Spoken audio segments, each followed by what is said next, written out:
Friends, welcome to Dolon blogs. দেখো, পাঁচ ফোড়ন দিয়ে ফুলকপি আলুর তরকারি করেছিলাম আর সয়াবিন দিয়ে। প্রথমে আমি পাঁচ ফোড়ন দিয়ে দিয়েছি, তেলটা গরম হতে এবার আমি পেঁয়াজ দিয়ে দিয়েছি।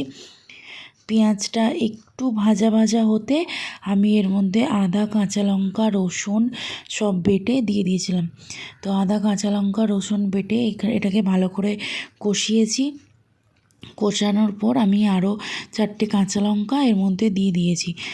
কাঁচা লঙ্কা দিয়ে দেওয়ার পর টমেটো দিয়ে দিয়েছি, একটু নুন দিয়ে এবার ভালো করে এটাকে কষতে হবে। তো এটা কষা কষা হয়ে গেলে ভালো করে কিন্তু মশলার আগেই কষতে হবে, যাতে টমেটোটা পেঁয়াজটা সব সিদ্ধ হয়ে যায়। এরপর আমি অল্প অল্প করে জল দিয়ে এটার মধ্যে এটা কষেছি। দেখো, তোমরা দেখতেই পাচ্ছ। তো এর মধ্যে অল্প অল্প করে জল দিয়ে কষতে হবে, যাতে পেঁয়াজটা আর টমেটোটা মানে অর্ধেক সিদ্ধ হয়ে যায়। তো তারপর আমি কাশ্মীরি লঙ্কা গুঁড়ো আর হলুদ দিয়ে দিয়েছি, কারণ যেহেতু আমি গুঁড়ো লঙ্কা খাই না, কাঁচা লঙ্কা খাই আমরা, তাই জন্য। তো ভালো করে টমেটো, পেঁয়াজ, আদা, রসুন, কাঁচা লঙ্কা আবারও আমি 5 মিনিট 10 মিনিট ধরে কিন্তু কষেছি। ভালো করে কষা কষা হয়ে গিয়ে তারপর আমি আগে থেকে ভেজে রাখা যে আলুগুলো, সেই আলুগুলো আমি দিয়ে দিয়েছি। তো আলুগুলো দিয়ে দেওয়ার পরে আবার আমি কিন্তু এই আলুগুলোকে এই মশলার সাথে ভালো করে কষিয়ে নিয়েছি। যতক্ষণ না আলুগুলো আর মশলার সাথে মিশে যাবে ততক্ষণ কিন্তু ভালো করে কষাতে হবে। এর মধ্যে তোমরা যদি দেখো মশলা ধরে ধরে গেছে, তারপরে আমি একটু সয়াবিন দিয়ে দিয়েছি এর মধ্যে।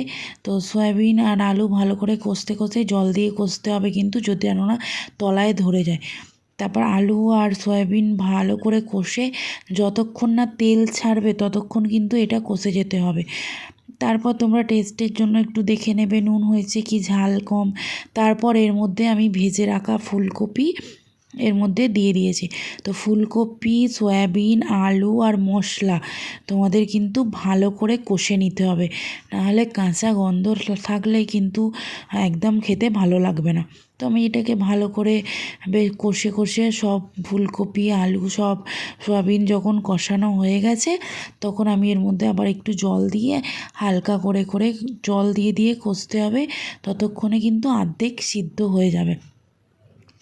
এরপর আমি এতে জল দিয়ে ঢেকে দেবো 10 মিনিটের জন্য।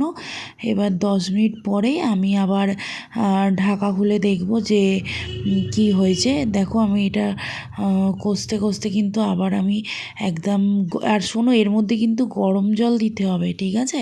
গরম জল দিলে তাহলে তাড়াতাড়ি ভালো হয়।